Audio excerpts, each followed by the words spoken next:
Peter Pan, that's what they call me. Promise that you never be lonely. Peter Pan, that's what they call me. Welcome back, guys. JMC 5 Production, Smith versus Raktic. And we're still going for it. And we're going to start this video off with 16-12 Alex Caceres. And he's fighting Austin Springer, who was 12-3. Austin Springer did miss weight today. I think he got like a 2 or 3 fight day notice. Yeah, so. But he did miss weight at 151 pounds. 5 pounds off. 5 pounds off. But that's all right. Yeah, I mean, sometimes when you short notice fights, it happens. No, no disrespect. If he was training full camp and missed weight, then it'd be a different story. But like a short notice fight, so no disrespect there. Man, this one's also really overlooked because during weigh-ins today, they look. Caceres looked good. He looked massive, way bigger than he has in a long time.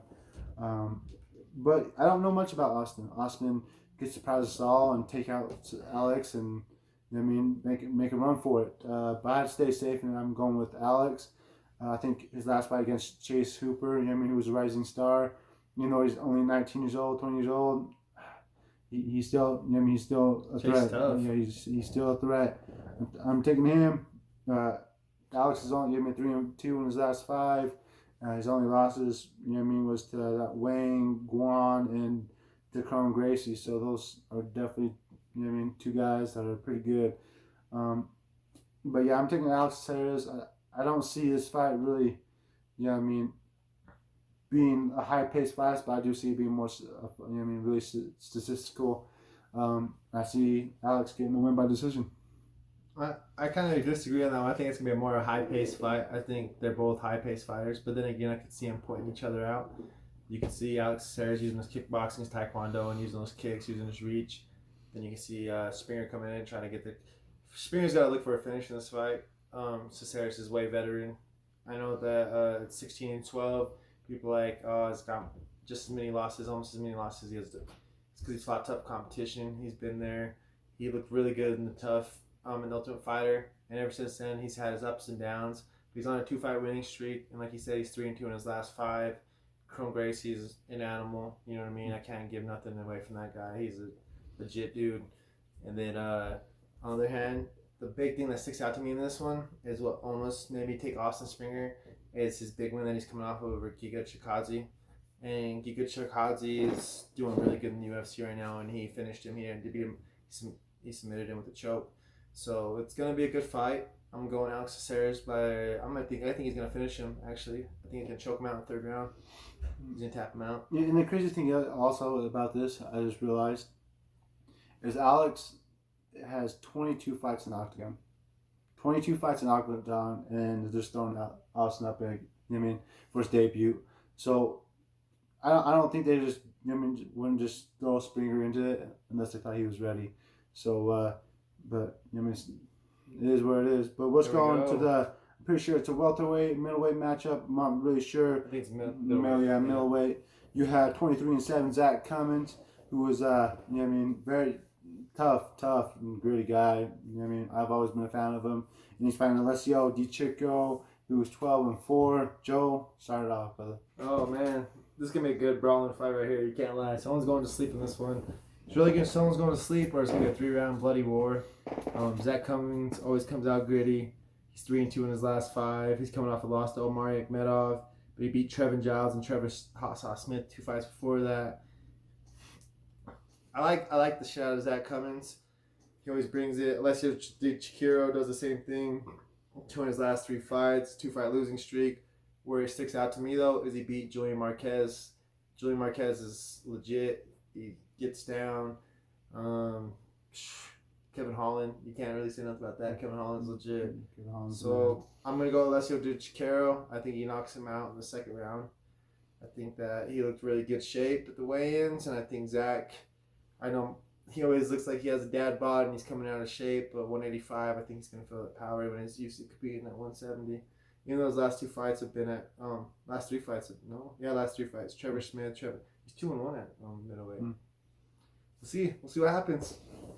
And this is where I have to go. Did you say you're going with Cummings or you did? I'm thinking Alessio DiCirco, Okay. second round knockout. And this is where we're going to, we had a discussion about this earlier, but I'm taking Zach Cummings. I feel like he brings a lot more to the table than Alessio does, and that's no disrespect to him. I watched Alessio, grow as a fighter, but that just says something about Zach Cummings. Trevor Giles was, he's legit. He's a top contender. Beat James Krause. Yeah, beat our boy James Krause, but his ground game is something else. Zach Cummings, if he gets you on the ground, it's hard to get him off of you, and I think that's what's going to happen. I feel like Zach Cummings, he has a mean body kick, and that's what's going to start it off, is that body kick. And I know that Alessio has a hard time with some of those body kicks. And you talk about the Julian Marquez fight, and it was a really close fight, and that one could have gone either way. But he definitely, that's what happens when you leave it in the hands of the judges. But I see Cummings coming out on top with the second round submission on him. No. All right, Marcus, in this next one, I know we're taking different ones in this next one too. We have two contender series winners. We have Maki Otello, who's 13-6, taking on 7-0 Impa Kasanganay. This is gonna be an awesome fight. Who are you taking and why? What's going on with you? I really don't know a lot about Impa. I watched him during his contender series, but that's about it. He won both of them, and so I guess he got the call the second time, and he's definitely fighting Maki, who's tough guy, tough prospect coming up. Yeah, Maki did just lose Darren Stewart, but Darren Stewart is I feel like on another whole level than a lot of these guys. He's going up against Kevin Holland. Shout out to Kevin Holland. We'll get that win, bro. But I'm taking Maki. I feel like I stay safe. I know Impa's undefeated right now, but I took Charles. Competition, though. I'm tough. Definitely. But the thing is I took Charles Bird against Maki, and I was already kind of. I went Maki now. Yeah, I kind of already was kind of suspicious about it, and just the way he outworked Charles Bird, it was amazing. So, and I feel like that's what's gonna happen now. I feel like Impa, he's huge, he's a big guy, but I feel like Maki, as long as he uses his boxing and brings out the Hawaiian spirit, I think he'd be fine with this fight. I do see that probably third round TKO coming up somewhere. I don't know. I'm going Impa. I watched both of his fights in the contender series. Kalen Hill is a top prospect. He was like a good 250 plus underdog to Kalen, and he came out and he showed up. I thought Kalen's stand-up was going to be way better, and Impa showed up, stood toe-to-toe with him, and then used his wrestling. His wrestling was going to make the difference in this fight, I believe. He's going to grind and make Maki Otello tired. There's one thing that Maki just showed was in Darren Stewart fight. I'm not calling you up with Darren Stewart, but I think his wrestling's up there with him. But we'll see. This is his first fight in the UFC. I can't say that yet. Maki's tough. I love Maki. He's Hawaiian. He trains with Max Holloway. Shout out to Blessed Holloway. He's called Coconut Bombs for a reason. He drops bombs and he brings them all night long. That's what he says. So we'll see what happens. I think that he's going to grind him out by decision. I don't think he finishes Maki. He might get the finish, but I'm going to go with decision. All right. 3 round more.